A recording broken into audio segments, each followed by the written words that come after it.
Now we start this hour in the United States, where Jimmy Kimmel Live has been suspended following his comments on conservative figure Charlie Kirk, who was assassinated in broad daylight at Utah Valley University in front of thousands of people.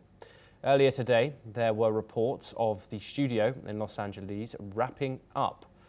Meanwhile, Kimmel and Disney are in talks to strike a compromise to bring the show back. But the controversy runs deeper, as reports suggest that the suspension is also linked to a $6.2 billion merger between Nexstar and Tegna, under intense FCC scrutiny and political pressure from Chairman Brendan Carr.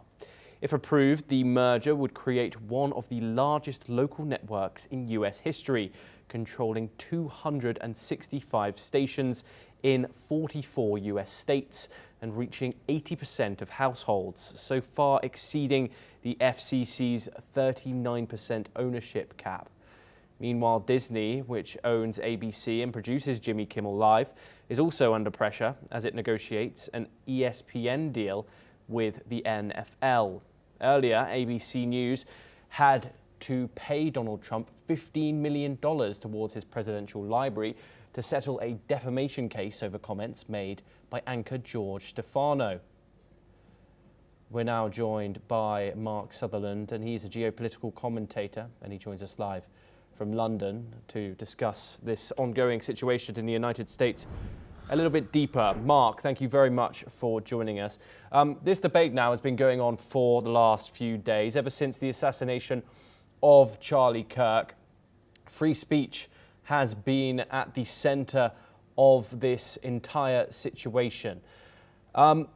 This is a bipartisan issue. Free speech is claimed to have being attacked on both sides.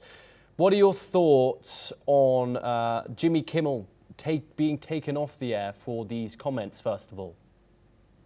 Well, as Thomas, good to be with you. As you made very clear, there are more mergers that are going on in the background. The American broadcasting scene, is fascinating. If we go back a number of years, we would then look at Bill Clinton freeing up the regulations in regard to how many radio stations a company could actually own.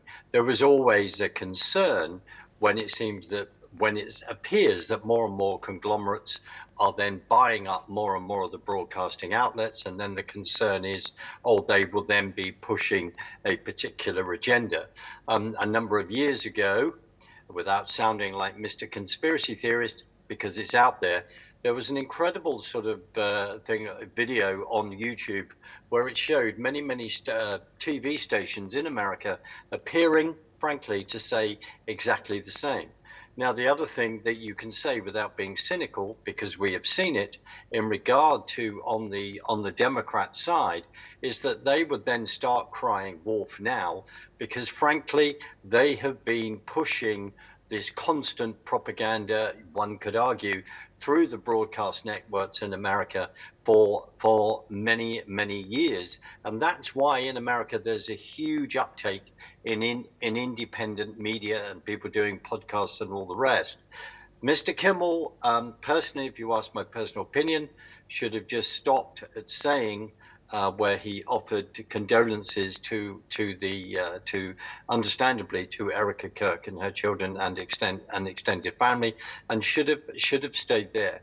After this appalling incident of Charlie Kirk being assassinated, there are many people that should have just stood back and basically kept extremely quiet. We've seen appalling things where young people, including an individual right in front of Charlie's tent, standing up, and it seemed to be celebrating the fact that he had just been assassinated. And my concern, like many, is that young people cannot distinguish between real life and a video game. This is a real life. This is not the first time. If we go back to the whole Portland riots with Antifa, with I think Andrew Nijo, I think the reporter and the man that would do a lot of undercover reporting on Antifa, when he was attacked. There are others words are important, how we conduct and how we debate.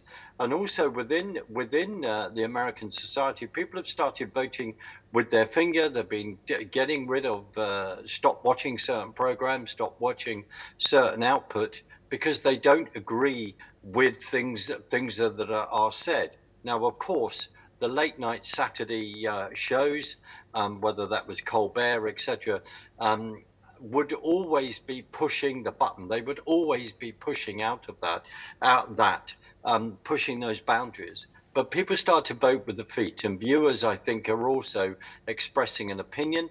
Mr. Carr is noting that other CEOs of companies, Disney, have been in a lot of trouble, especially with their remake of Snow White, where they lost so much money because they turned it into a woke fest.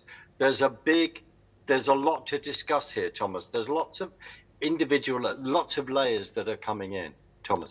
Yes, and Mark, let's talk about FCC Chairman Brendan Carr a little bit more. What role does his scrutiny play in shaping the outcome of this? Could political considerations influence the regulatory decisions here? Thomas, I think your question is extremely fair. I think my own understanding of Mr. Carr is that he used to be, I think, a newscaster anchor. He has been around media for many years, quietly. Maybe you could argue in the background. What you say is a fair question, but this is what it always comes down to, doesn't it? In any country's media, where, and there's a lot I could say about our own public broadcasting here in the UK, is that would be the accusation that would be made. And here is the challenge. Here is, of course, the FCC's challenged, Carr's challenged, which is to then be balanced. But I think also, to be fair, in this heightened atmosphere within America after the appalling assassination of Charlie Kirk, it just proved that some people have not learnt the art of basically offering a condolence and stepping back and keeping their mouth shut for a long period of time. It also reveals within America that many people who are not of a left-wing persuasion have also had enough of what's been pushed out there through the media. It also has to be noted that it's very interesting that a number of people who would have classed themselves as Democrats have then seen certain behavior of certain individuals by expressing, sadly, awfully, sort of delight in the fact that Charlie Kirk has been assassinated. They have then started to really think through some of their own political thinking and actually walking away from the Democratic Party. The whole thing of politics within the media, as we know, goes back many years.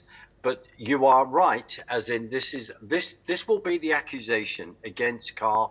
This is the walk that he has to walk. But also within the capitalist system, Disney has to look at its viewers, has to look at its bottom line like other companies. And there is this deal, as I think with reference to, with Nexstar and Tegna, if I've got the pronunciation right, that are going on. At the end of the day, it will come down to the customer that is then pushing and will influence decisions of these companies, Thomas. Yeah.